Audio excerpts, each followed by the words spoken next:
وایسا داری میری خرید؟ امسال خیلی چیزا دیگه مد نیستن ها. اشتباهی بازم نری بخریشون. امسال عیدم استایل دستمایه طنز فامیل باشه. بیا امسال بهت بگم چه چیزایی دیگه مد نیست که سمتشون نری که قراره به زودی خرج بشن. پولت هم دور نریزی.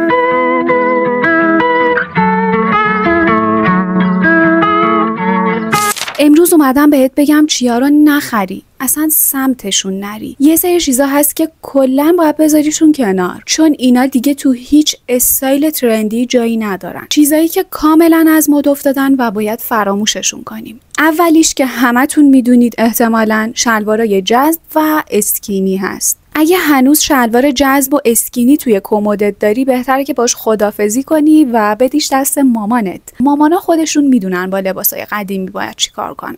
الان دیگه همه استایلا دارن به سمت راحت بودن و آزاد بودن میرن.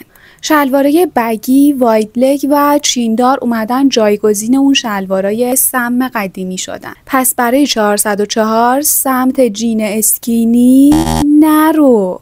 دومین آیتم مانتوهای جلو باز خیلی گشاد خیلی بلندن. با ترنچ کت های بلند اشتباهشون نگیرید. منظور من مانتوهای نخی خیلی بلندن که احتمالاً خیلی هاشون هم چیندار بودن. اینا دیگه خیلی وقته که رو بورس نیستن و آخرین باری که من یادم مد بودن فکر میکنم 96 97 بود و هر کی اینا رو میپوشید حس داف بودن بهش دست میداد. الان استایلای مینیمال، همونجور که توی ویدئوی قبلی گفتیم، کراب کت ها و کلا کت های کلاسیک خیلی پرطرفدار و محبوب شدن. کت های قد متوسط یه خورده فیت تر که حالت رسمی دارن و مانتوهای مزونی اومدن جای اون مانتوهای قدیمی رو گرفتن. پس بهتره برای خرید عیدت سراغ گزینه‌های بهتری بری تا مانتوهای بلند جلو باز خیلی گشاد چینچینی قدیمی. پس برای 404 مانتوهای جلو باز بلند و گشاد نخر. بوتای بلند تا زانو که توی زمستون و پاییز میپوشیدیم که امسال خیلی هم ترند نبود.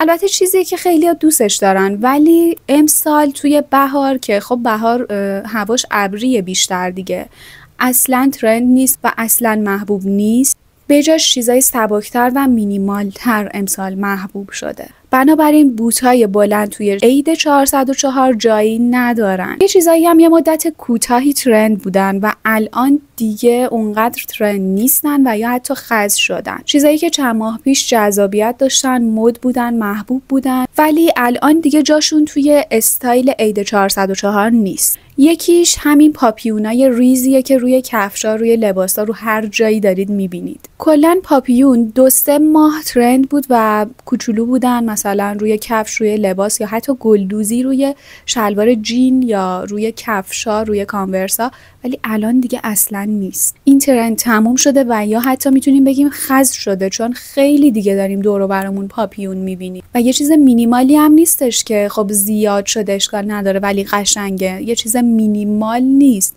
میدونید چی میگم؟ یه طرحیه که خیلی داره به چشم میخوره و خیلی هم زود از چشم میفته. پس بهتره که بریم سراغ آیتمای شیکتر و مینیمالتر. لباسای پر از پاپیون برای 404 نخر.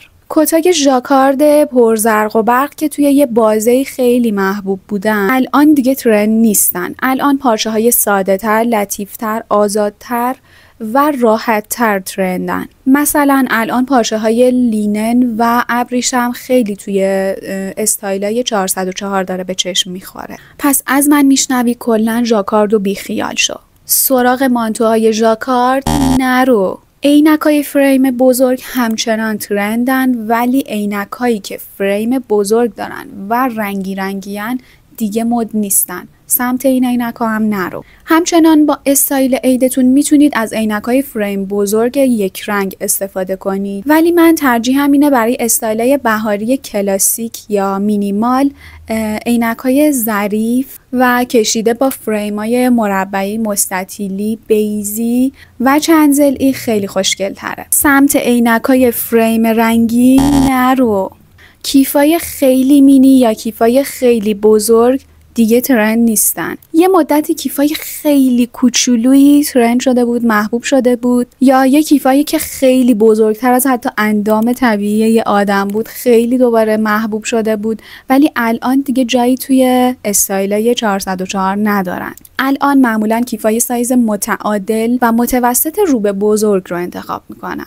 کیفای مستطیلی گونه بیشتر امسال خیلی محبوبن و این کیفایی که هیچ شکل خاصی ندارن و به هر فرمی که بخوای در میان اصلا چیز جذابی نیست و استایل رو بیشتر خراب میکنه به نظر من. حالا مدلاشو براتون میذارم اگه پیدا کنم. همونطور که گفتیم کیفای مستطیلی امسال خیلی ترندن و استایل رو کلاسی تر میکنن و کیفای متوسط رو به بزرگ چرمی هم امسال خیلی ترند شده. پس سمت مینی بگا نرو، چیزایی که ممکنه خیلی زود از چشم بیفتن و خز بشن.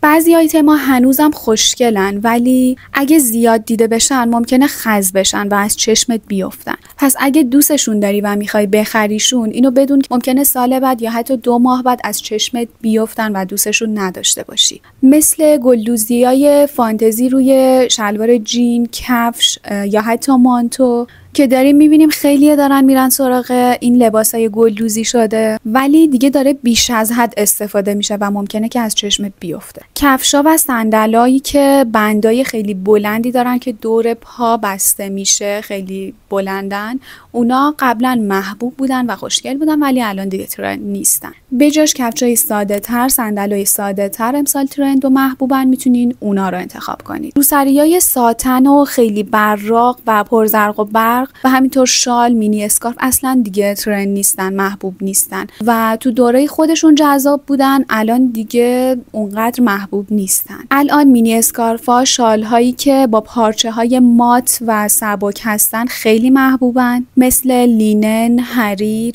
و شال و روسری نخی ساده. پس بهتره که امسال کلن بری سراغ چیزای سبکتر، پارچه های سبکتر. چرم رنگی بیش از حد. یه مدتی چرمای رنگی مثل سبز و آبی و صورتی توی کیف و کفش خیلی به چشم میخورد ولی الان دیگه محبوب نیستن. الان استایلای نچرال تر و چرمهایی با رنگای بژ، قهوه‌ای، شکلاتی، اینا خیلی محبوبن و استایل تو شیک و گرونتر نشون میدن. و واقعا اگه کیف چرم میخوای مدلای کلاسیک ترش هستش که 2 ماه بعد از چشمت نیفته.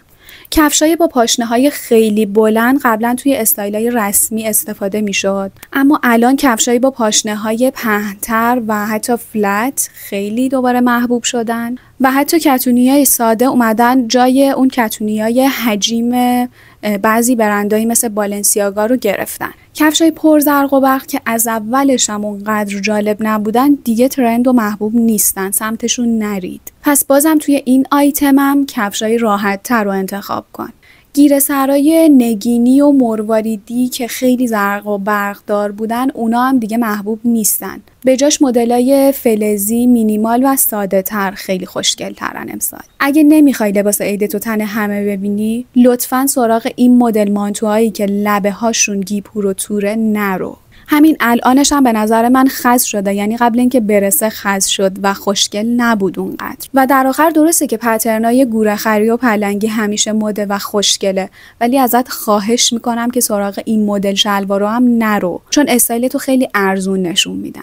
خب حالا که دونستی چیا نخری، با خیال راحت پاشو برو خریدتو انجام بده. امیدوارم که یه خرید اقتصادی تر، شیک تر، هوشمندانه تر و البته با کیفیت تر داشته باشی. امیدوارم که این ویدیو بهت کمک کرده باشه و اگه ویدیو رو دوست داشتی لایک و ساب فراموش نشه. تا ویدیوهای بعدی مراقب خودت باش.